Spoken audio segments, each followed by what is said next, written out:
You are now listening to FemmeRegard Podcast with Tessa Markle and Carolina Alvarez. Femme. Tessa, can you hear all the voices in my head? All the time? All the time. Have you done those podcast social media pics yet? Have you uploaded it to Buffer? Like, I think not yet, Tessa, to the end of the week. Wait till the end of the week. I know. We would kill each other if we could hear all of our thoughts because our schedules are so opposite, right? So it's like, I'm usually working in the morning when you've just got to work. So I'm sending you 5 million texts and I'm like, I hope she knows she doesn't have to do it all right now. Like, I know she's at work. This is what I literally will be like getting out of the shower. I'm like, oh no. And my, like, if I'm getting ready and I have my AirPods in, it'll just start reading your text. And I'm like, no, panic. This is too stressful right now. I haven't had my coffee. I can't do it. But so then I'm like, okay, I have to find that window because, depending if the boss is around, right? I don't want to like answer it. I want to like help you out because I know since our schedules are opposite, I want to try and get back to you so you have something to work with during the day. But yes, I'm like, in a way we are kind of still synced. Yes. Like my AirPods are playing. Guys, our lists are crazy. I mean, if you think about it, we're managing post-production right now. We have our this podcast that we have launched. Now you're hearing it, but all of that takes so much preparation and planning. Like, we want to let you guys know when things are happening. So we got to put it in our monthly newsletter that you should subscribe to.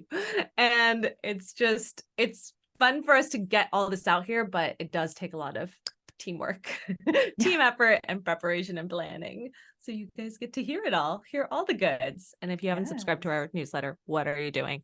Seriously, we have so many awesome events and free stuff to receive and subscribe to. Like it's not just about our lovely selves. There's some really good gems in there. Yeah. And it's really easy to do. You just go to our website and the pop-up will happen as soon as you land on our homepage. So all you got to do is put your email in there. Do it.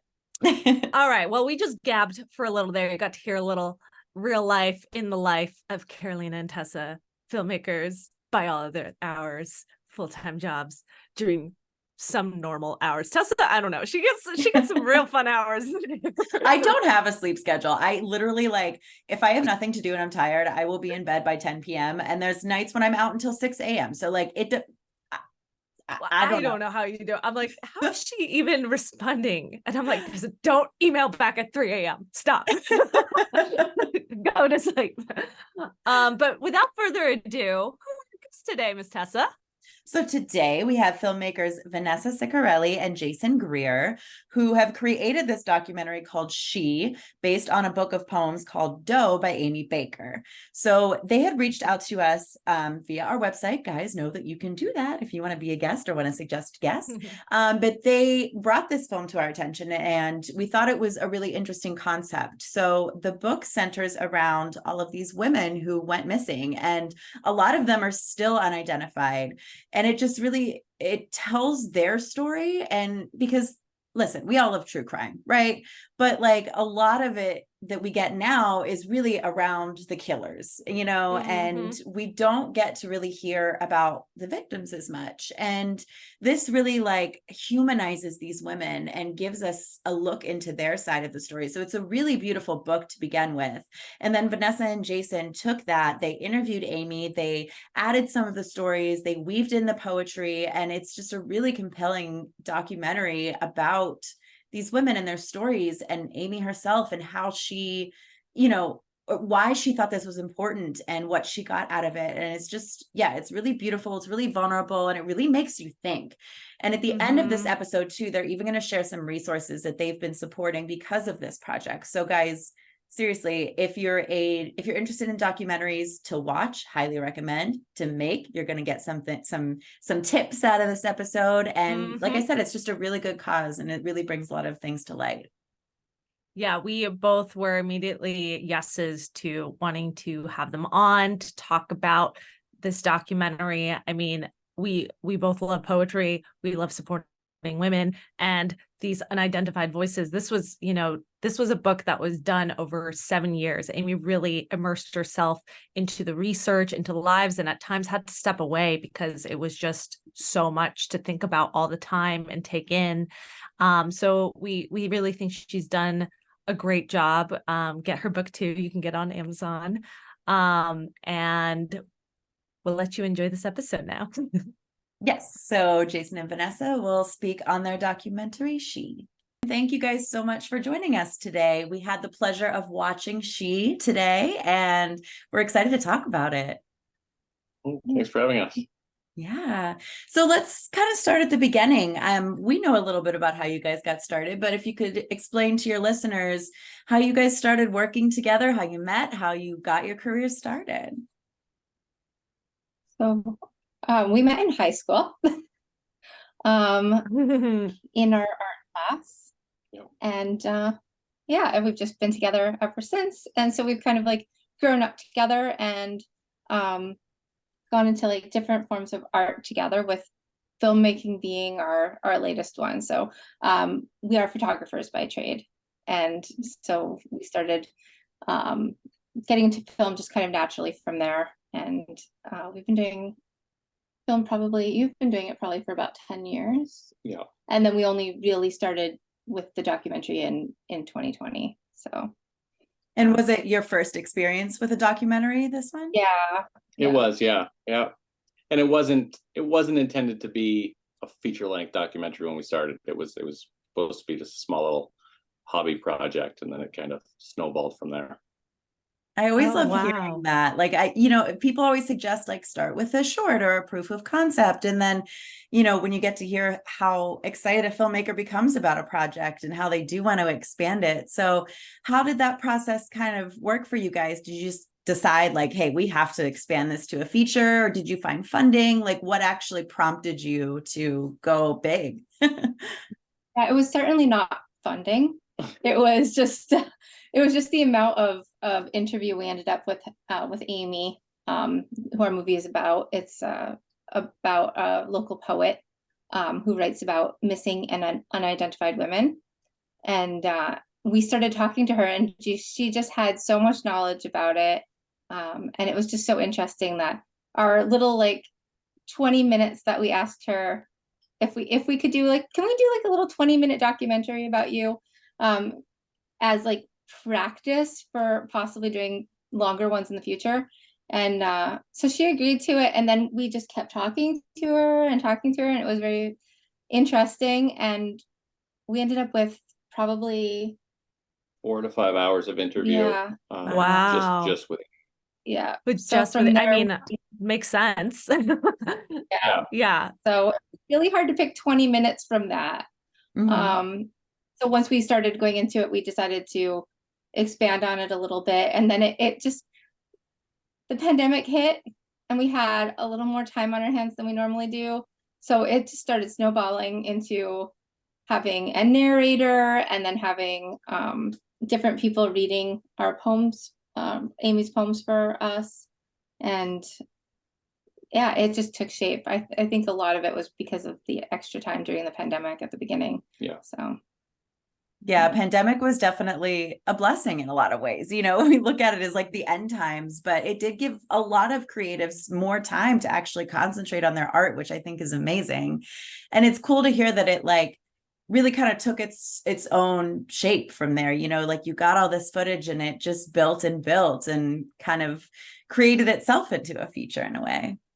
Yeah, it's a different film. Like initially it was just Aimee interviewing of Aimee, which is great on its own, but how do we turn that into 30 minutes, an hour of just one person talking in an interview with no background?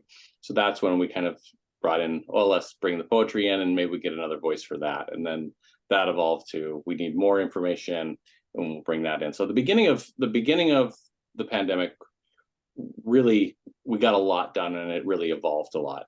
The second half of the pandemic, it really slowed us down. There's a lot of research and back stuff that we needed, archival footage, that type of stuff that we couldn't get our hands on. There were just so many places were closed and shut down during that time. Oh, wow. So the first half, it really developed into the rough structure of what it is, and then the second half, it was slow going.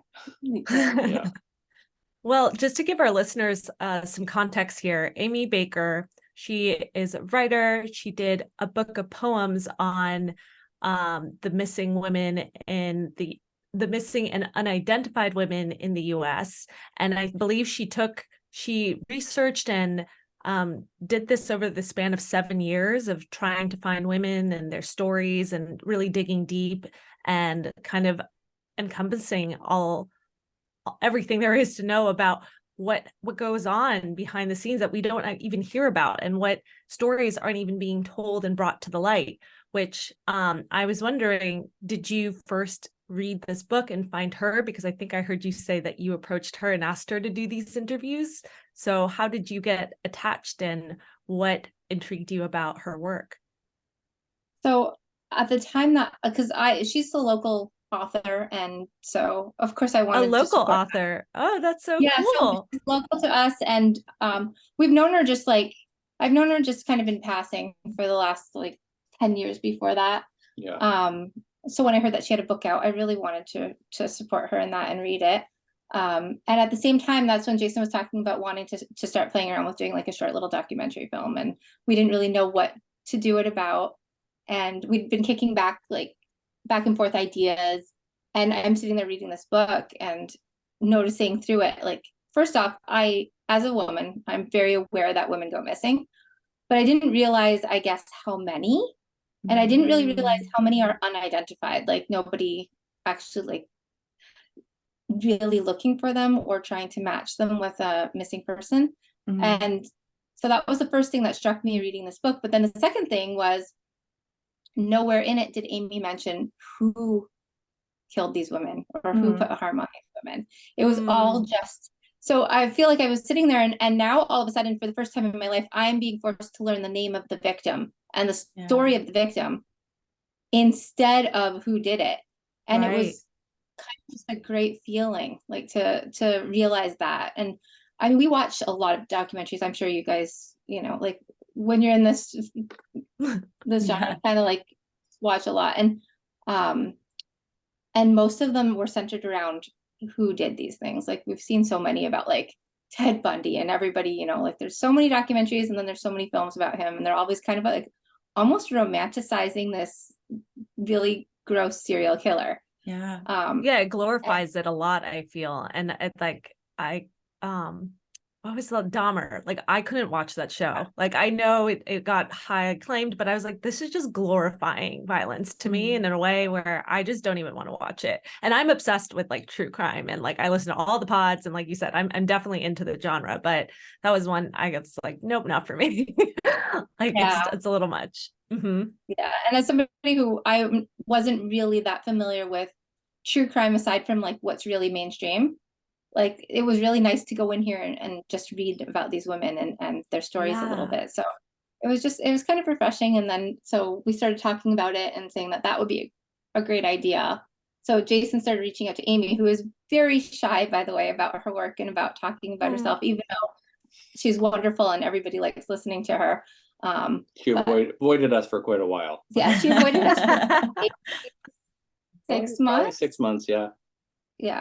Yeah, we actually she avoided you for 6 months? Oh yeah. Facebook oh my gosh. her, there was no response, and we just happened to actually run into her one day at Target and like face to face.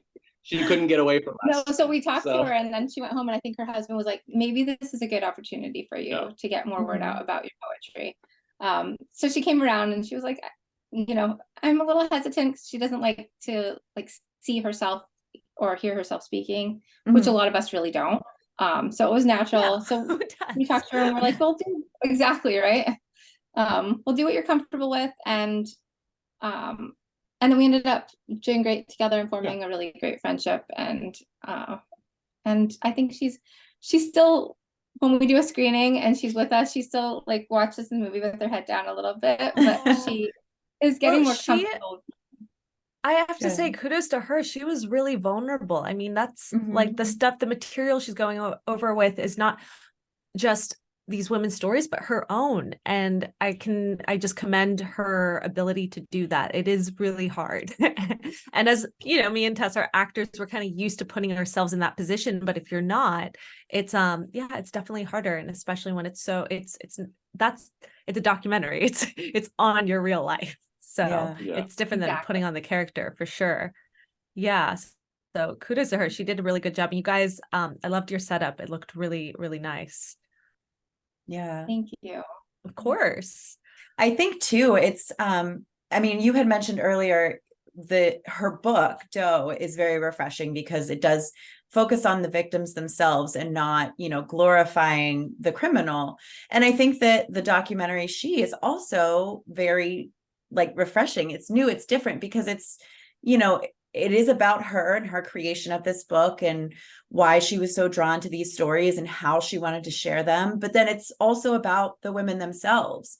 And I think that that's a really cool balance because it's kind of something for everyone. You have to think about when you're making a movie, what's going to draw people in. So you do have both of those elements. And I think that it's really interesting how well it just works together. Yeah, it was a challenge because first off, doing anything without talking about who did these things is a little bit hard. People are really interested in that end of it. And then also trying to we love poetry and Aimee loves poetry, but not everybody loves it. So a film that's kind of centered around poetry, it felt like a hard sell to get out there. But I think people are responding pretty well to it. Well, I think there's also, as much as you can do something for everyone, it's nice to also be really niche and you have those hardcore poetry fans that will definitely champion your film. So I know I can speak for Tessa and we both love poetry. So that's actually also why I was I want to talk to these filmmakers. I love poetry. I love the subject. And I think, yeah, absolutely. You just got to actually lean in more to that, I think. Yeah. And really push it out there because poetry is huge. It's like an underground community, like the independent film community. We're here for it. We want to support it, So I love that. Yeah. And out of curiosity, when did you actually release the film? How long has it been out now? It came out through Gravitas Ventures, picked it up for distribution, and it was released December of 2022. So It's been out for not quite a year yet. Okay. Yeah, just getting started. Did you guys did you go the festival route or what really, I guess, was your plan to get people to be able to watch it? Yeah, again, we had no plan going into it. So we finished it and then we started entering it into some film festivals, and we actually got selected into 18 film festivals. We won 6 awards. Amazing. So that's amazing. That was kind of what got it going. Yeah. And then we started reaching out and trying to find some distribution, and that was a tough sell. I have some connections with some producers and stuff, and they said exactly the same thing. They're like, oh, if you add some serial killers in there, we can sell this. And I'm like, that's kind of not the point of the film. Yeah. And he's like, well, then I can't sell it, and if I can't sell it, I'm not going to make money, so it's do the project for what the project is, and or to try to sell something, and everybody wants to make money, but that's not the point of this film. It really isn't. No, kudos to you for sticking to what the message of this film is and what it needs to be, because it's hard. It's really, really hard when you're getting feedback like that. And again, I think what's great about today is there's so many distribution platforms and ways to distribute a film that you don't need, to get some really good money. The top ones can definitely help, but you don't need to be stuck to, the mainstream distributors. You can go OTT and do all this stuff that can really just independently get you to promote it and go out there. And being on the podcast with us, we'll shout you out. You guys, whenever it's out on a link, send it our way, and we're happy to share. We think that's amazing. And that's like the indie spirit, It's just finding ways to navigate that. So again, hard calls to hear, but kudos to you guys. Yeah. And it shows too. I mean, just coming out in 2022, like that's not that long. There's plenty of films that just sit on a shelf for years after they're completed before they see the light of day at all. So I think you guys, I mean, you accomplished a lot. And Gravitas Ventures is a very reputable company. So like that's already you guys are having some success and all those awards. Like congratulations again on that. That's really exciting.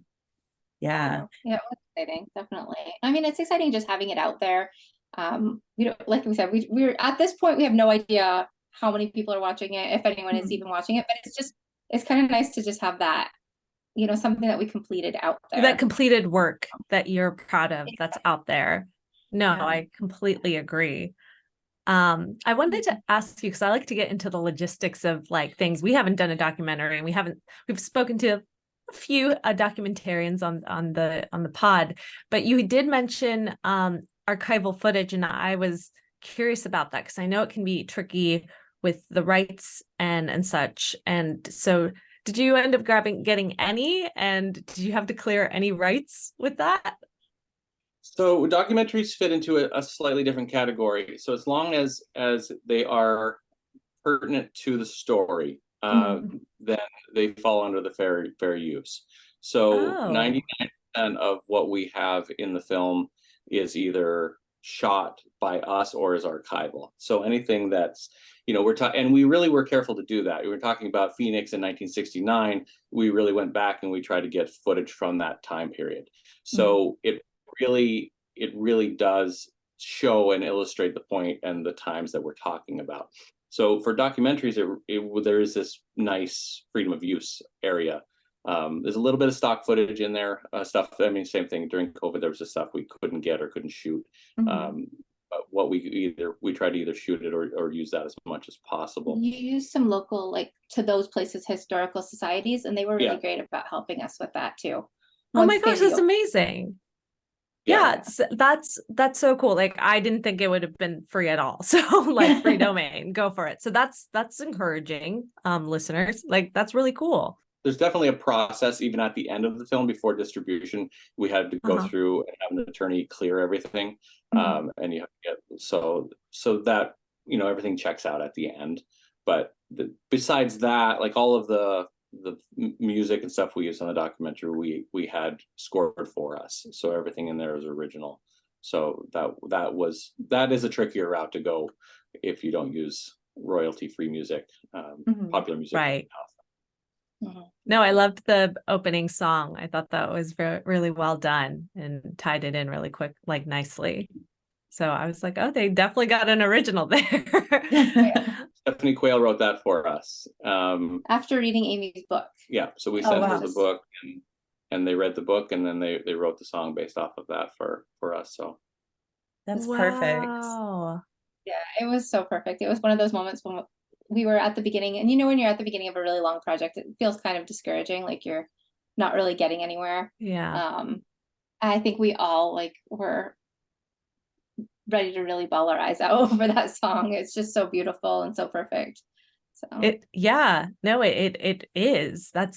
I can't imagine. Yeah, that's so cool. Like just putting myself in your perspective, like just hearing it for the first time. Wow, it is beautiful. So that's so cool. And that goes to show that, you know, when you have something really special and what Aimee has written and you can share, I feel like a lot of the time people will hop on the train to like help you and it's not even a favor, it's a service. People will want to provide service. And we found that too with our film, how many people we can get to help us and support. So it's really awesome to hear stories like that, you know, when you can hear that, you know, someone was touched by the message of, you know, what you're doing and want to support it. Yeah, it was so exciting. Yeah.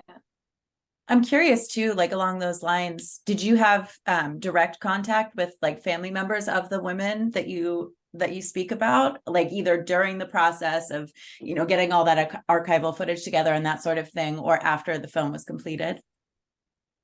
We haven't really. A lot of the people we talk about are unidentified, so we don't actually know who their families are. And then a lot of the other cases are older. So again, there's not really anybody left.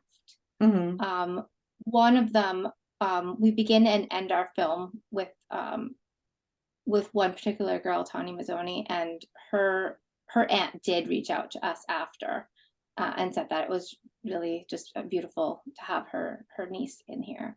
So that was really nice. But besides that, it was very hard to know who to get into contact with, just because most of the immediate relatives are no longer with us.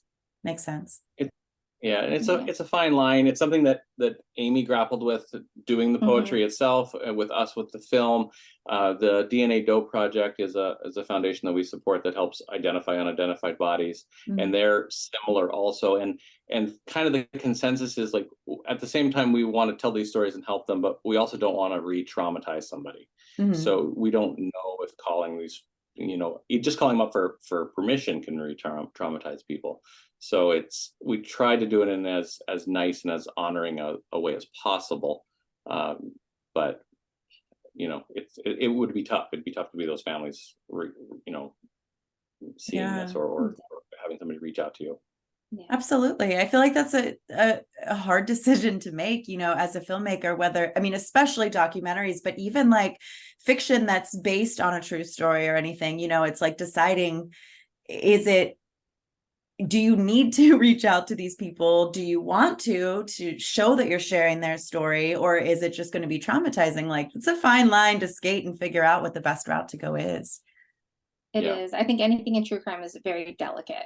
It's a very delicate spot to be in. Yeah, absolutely. And I'm curious too, again, kind of going back to logistics, because we haven't worked on documentaries, but it's, there's so many different ways to be able to make the film. A lot of people just do it as a passion project, paying straight out of their own pocket. Some people are able to find grants. How did you guys, you told us how you were able to get a lot of the material together, but how did you fund the film? And like, did you, the crew, the people that you worked with, how did you get all of that together? How did you get the film to completion? The crew you're mostly looking at. Okay, fair. Shot, edited, everything, pretty much ourselves. Amazing. We had a few, we had the drone operator and a few people like that we reached out to and had some stuff like that. We did do some crowdfunding, and we did get a few small grants through the New York State that helped, and we were able to cover our hard costs, our talent, pretty much through the fundraising and the grant. But the 95% of it is sweat equity from us or friends. And like Aimee's husband wrote the script that Kate Mulgrew read, so we kind of just used our little pocket of talent here and try to put it together without having to have that huge cost out there too. So Jackie Lee McLean, she scored the film for us. We were in a conversation with her one day and she's like, oh, I always wanted to score a film, and I'm like, well, I got one for you. She's like, sure, I'll do it. And that was really interesting because we actually finished the film and then gave her it, and she scored to the actual final cut of the film and sent us basically clip by clip the music, and then we just kind of put it in at the very, very end. So I had, pieces of music in there that I thought felt right, just to kind of placeholder. And she's also local to us, so we actually really did use a lot of just the local people that we knew to help us out with this. That's amazing. I love hearing that.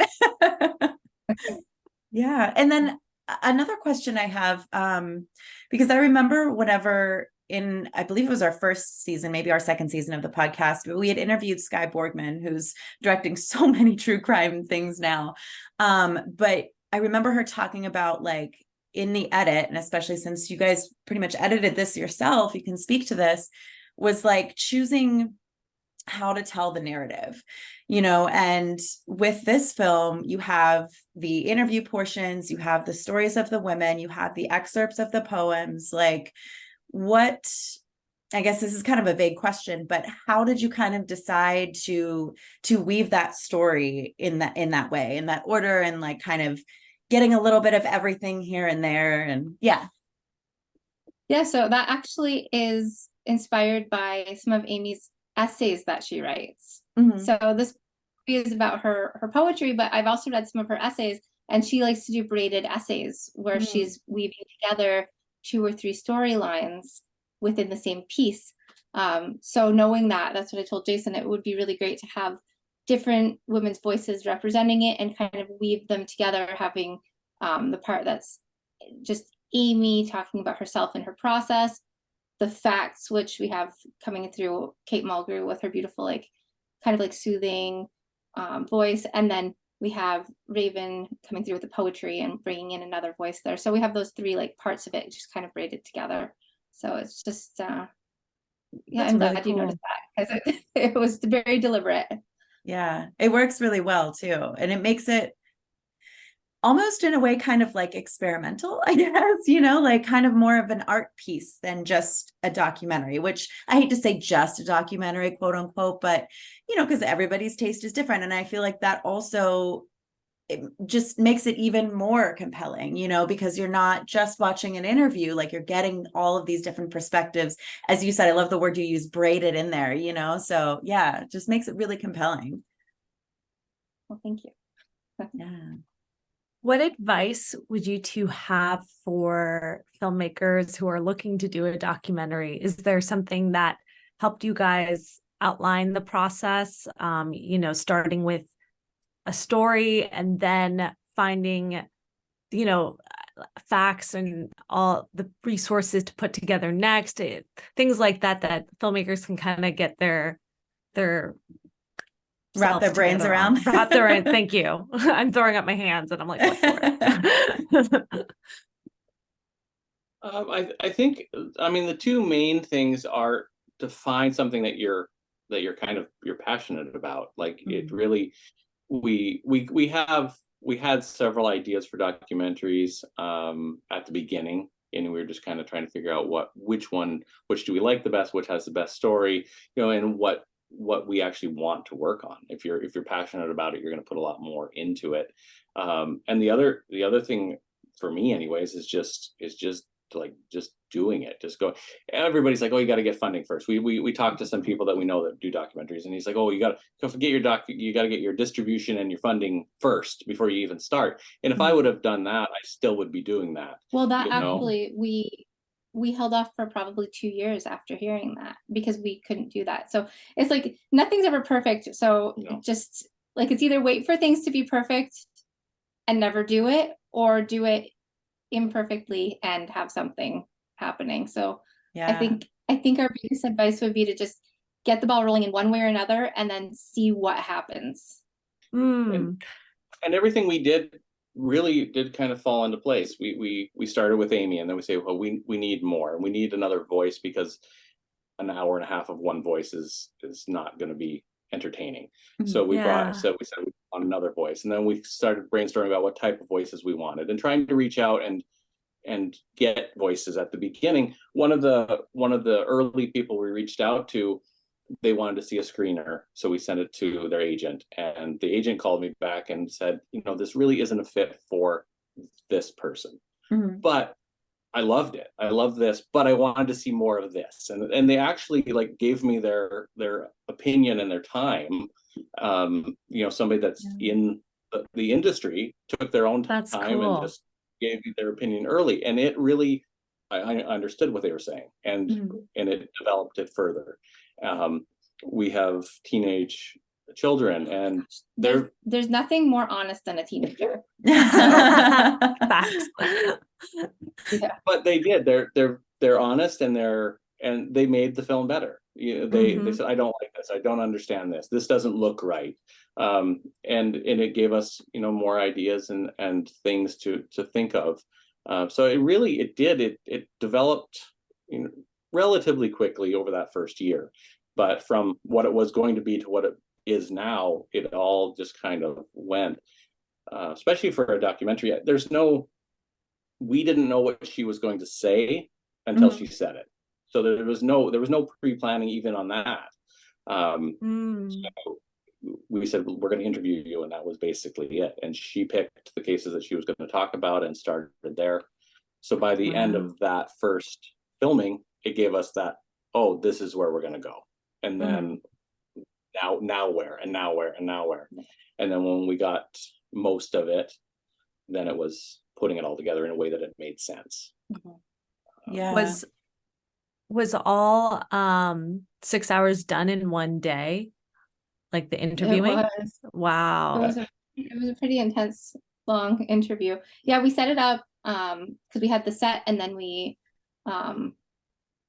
just decided that we wanted it to stay looking consistent the whole time. So we just We're like, we'll just sit down, have our tea. Go for it. Yeah, we stopped for snacks and then kept going, and then 2 weeks later is when the lockdown happened.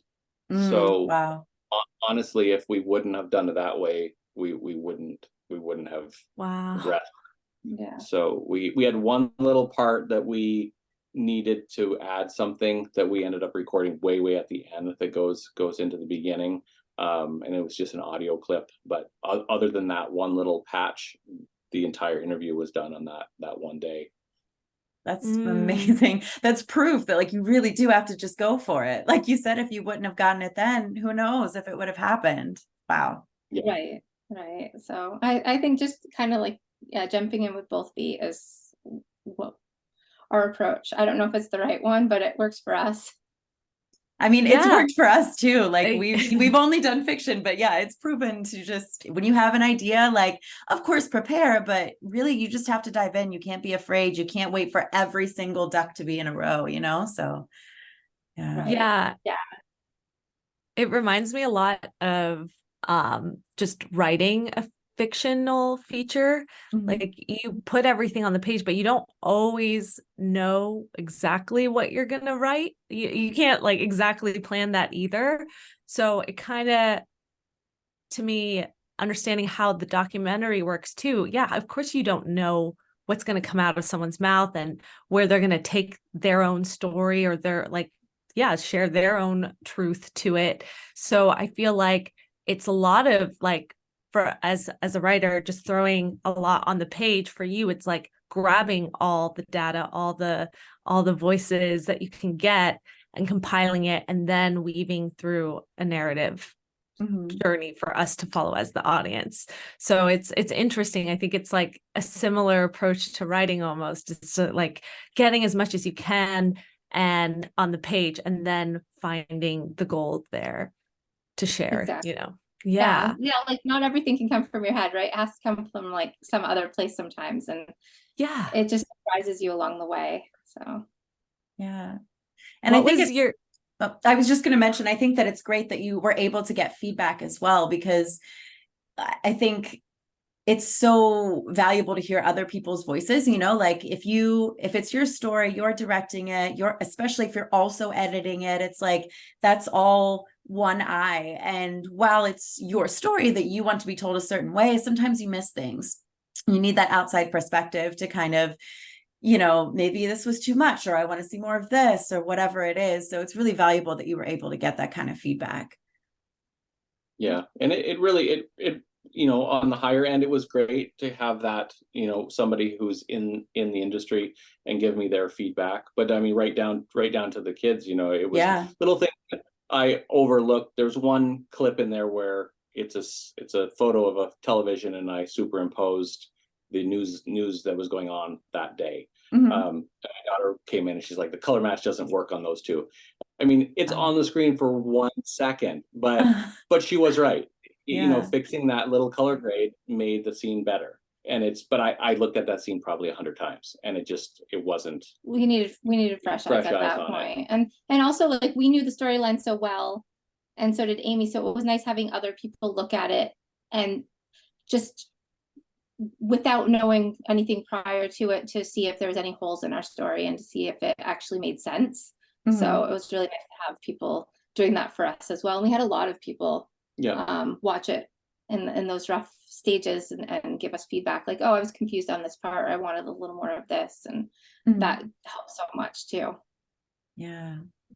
No, I think that's super important. And I mean, whether you're working on a documentary or a feature fictional film, to have someone who I think, yeah, it's great advice to have someone who doesn't really know your story at all, see if they understand what you're trying to say. And like you said, point out those things that maybe you've overlooked from seeing it 1,001 times because you're editing it and it's yours. And yeah, you've been with it for so long, you know the story, you know how it goes. And maybe you're missing something that can help someone who doesn't know the story understand it better. Yeah. So I think that's awesome. I was going to ask, is there something that while you were interviewing Aimee for 6 hours, was there something that was the most surprising to learn about her, the stories? I know there's probably tons, but if there's anything you want to share to highlight.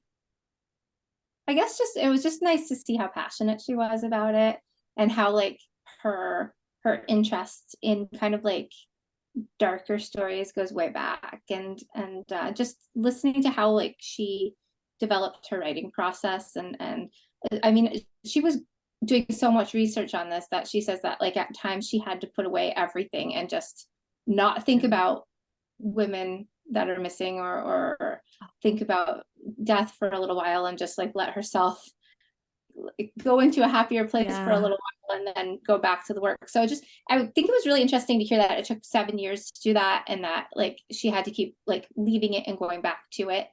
And I feel like it's such like a level of dedication that she has to know that you need a break from something because that's how heavy it is, yet still go back and complete it. So I think that was very interesting to me. Yeah, I mean, I noticed too, like how vulnerable she got several times in the interview. And it's like, you can see that although she's written this book, it's been out, it's like she's separate from it somewhat, at this point. And it's like, it still affects her that much, it just shows, how passionate she is. Yeah. And some of those women, I mean, she carries those stories constantly. Like you can ask about like some of the women in the book, and right away she can tell you pretty much their entire, like that she didn't actually prepare for that interview. That's just what she knows. Wow. So it's just there's a lot going on inside her at all times about like when it comes to these women. So it's just that was also, I think that you were very surprised by how much she just like could say off the top of her head about it. And the cases that she covered, and I mean that was part of the point of that is the not the mainstream cases. So a few of these do make it into the mainstream, but how many of these cases, how many of these missing women don't make the news, at all? And I mean, we did some research and police reports and stuff on some of them, and I mean, some of them have lengthy police reports, but others are literally 2 sentences. And that's the existence of, especially the unidentified women. Especially the unidentified. Like, not to say there's not care in it, but it's very difficult when there's no clues as to who these women are.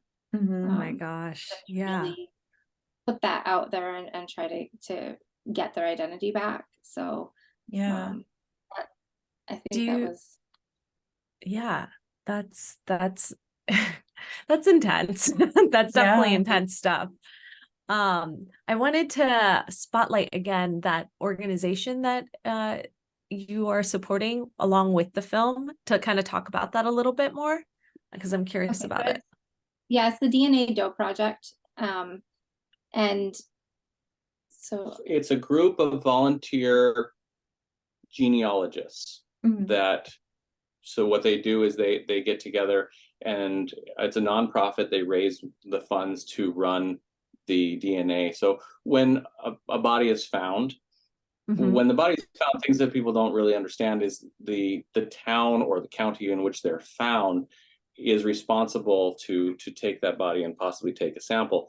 It's also up to that town if they're going to run or have the funds to run that DNA sample. So unless they find it to be suspicious in any way or connected to a crime, a lot of times they, some small township doesn't have the money to do that. So they'll take a sample and they'll put it away, and that's kind of the end of it. It's $1,500 for each of these. I was going to ask, how much is it? $1,500. Yeah, so $1,500 for each of these tests that they do. So like we just, one of the cases that so from the documentary, we've actually launched a podcast that's going to continue these cases. There's actually 62 poems within Aimee's book.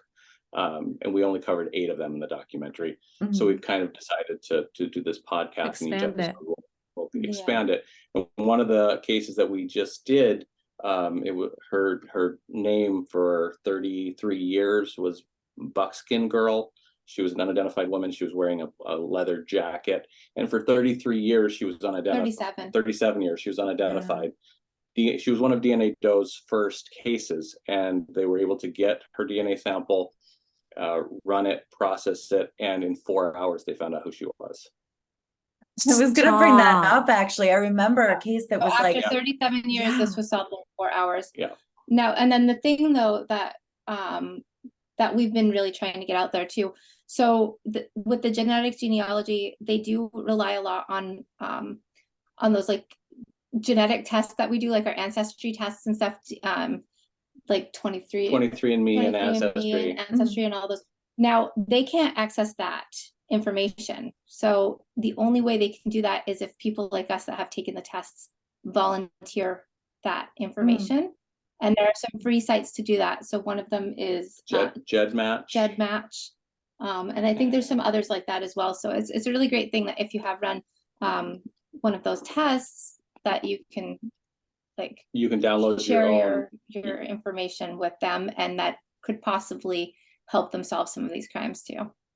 Yeah, that's so helpful. If you don't mind sharing those links with us on email too, we'll add those to the show notes too, so people have easy access to that. Because that's, I mean, I guess it makes sense, like privacy laws and everything, that they can't access something like that, but that's such valuable information. So that's good to know there is a way to share that, because you never know. Right. And it's free, and they're also respecting your privacy within that as well. But it might be like a great way for them to get somebody's identity back. So it really is kind of worth, if you feel comfortable with it, it's worth sharing that information. Yeah, absolutely. Well, that's really, sorry, go ahead. Oh, I was gonna say, I think they just solved their 100th or 101st case. Wow. Through the DNA Doe. So it's really, they're doing a lot of good work, and a lot of these people, these families, if somebody had disappeared, they have no answer. They have no idea where this person went to. So they with Buckskin Girl, they actually went and replaced the headstone, the Jane Doe headstone that she did with her proper headstone with her family, and they had a small service for her like 37 years later. Yeah. So they had assumed that she had passed away, but there was no answers. So it does provide closure for a lot of people. Even if there isn't, some of these cases, there isn't harm caused to the person. I mean, it could be self-inflicted, it could have been an accident, but it still falls in that same it's just category. Nice to have their name back.